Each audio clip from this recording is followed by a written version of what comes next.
नमस्कार, super Maharashtra news channel मध्ये आपलं स्वागत आहे. मी हेमलता देवडा. जाणून घेऊया आपल्या परिसरातील दिवसभरातील ताज्या घडामोडी.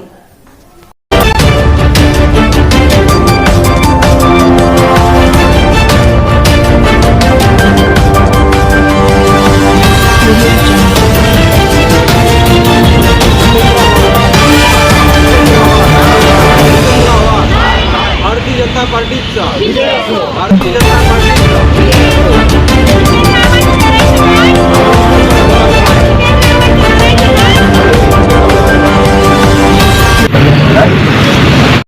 ईशा जी, आपके हस्बैंड आपकी वॉशिंग को 10 में से कितने मार्क्स देंगे? जाने दीजिए ना। अरे घबराइए मत। सॉरी।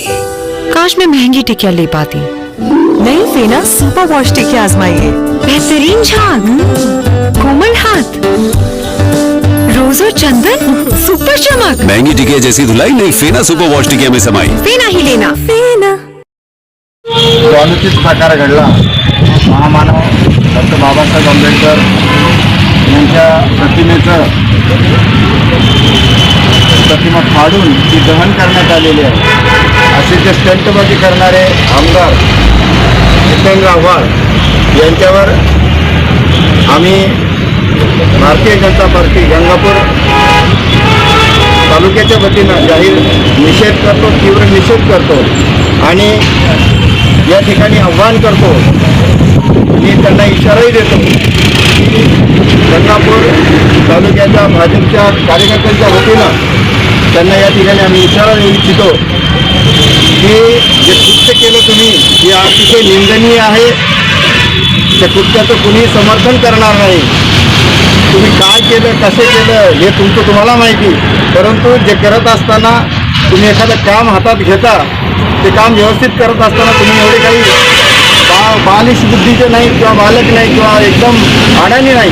तुम्ही काही जे करत असताना त्याचं जर तुम्ही एकट्यानंच नाही केलेलं, तिथं उपस्थित असलेल्या सगळ्यांनी त्या प्रतिमा फाडलेल्या आहेत. म्हणजे या ठिकाणी समाजाला फार अतोनात या माध्यमातून दुःख झालेलं आहे आणि त्या भावना आम्ही भारतीय जनता पार्टीच्या माध्यमातून आम्ही आमच्या भावना मान्य निरीक्षक साहेबांच्या लक्षात आणून दिलेल्या आहेत, त्यांना निवेदन दिलेलं आहे आणि या ठिकाणी पुन्हा आम्ही आमच्या पक्षाच्या वतीनं पार्टीच्या वतीनं जाहीर निषेध करतो. जय हिंद, जय महाराष्ट्र.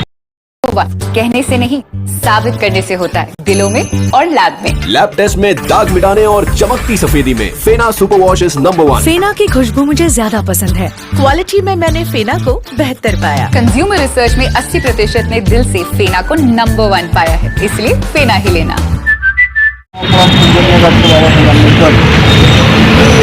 सगळ्या जगाचे कल्याण करते. अखंड आणि समग्र भारताचे प्रेमस्थान असलेले आपल्या देशाची घटना केलेली अशा महामानवाचा प्रतिमेचं याच्या तुकडे करणं, घालणं आणि काहीतरी समाजामध्ये निराकरण काम करत आहे आणि समाजामध्ये द्वेष निर्माण करत आहे, तेढ निर्माण करत आहे. अशा जितेंद्र आव्हाडसारख्या माणसाला कठोर शासन झालं पाहिजे. महाराष्ट्रातल्या नव्हे तर देशभरातल्या सगळ्याच पोलीस स्टेशनमध्ये त्यांच्याकडे ग्रामपासून झाला पाहिजे. इथून पुढे अशा महामानवावर असे गैर कृत्य करण्याचं कुठल्याही पक्षाचं, कुठल्याही कार्यकर्त्याचं, कुठल्याही सामाजिक संघटनेचं, कुठल्याही निश्चित मनावृत्तीच्या मार्गाने भारत झालेलं पाहिजे अशी आमची भारतीय जनता पार्टीवर सर्व समाजामार्फत आपल्याला मागणी आहे. आपण शासनाला ठेवाल अशा मी अपेक्षा बाळगतो आणि संबंधितावर या पार दाखल करतो ही पण आम्ही जितेंद्र आव्हाड, जितेंद्र आव्हाड, जितेंद्र आव्हाड. भारतीय जनता पार्टीचा, भारतीय जनता पार्टीचा.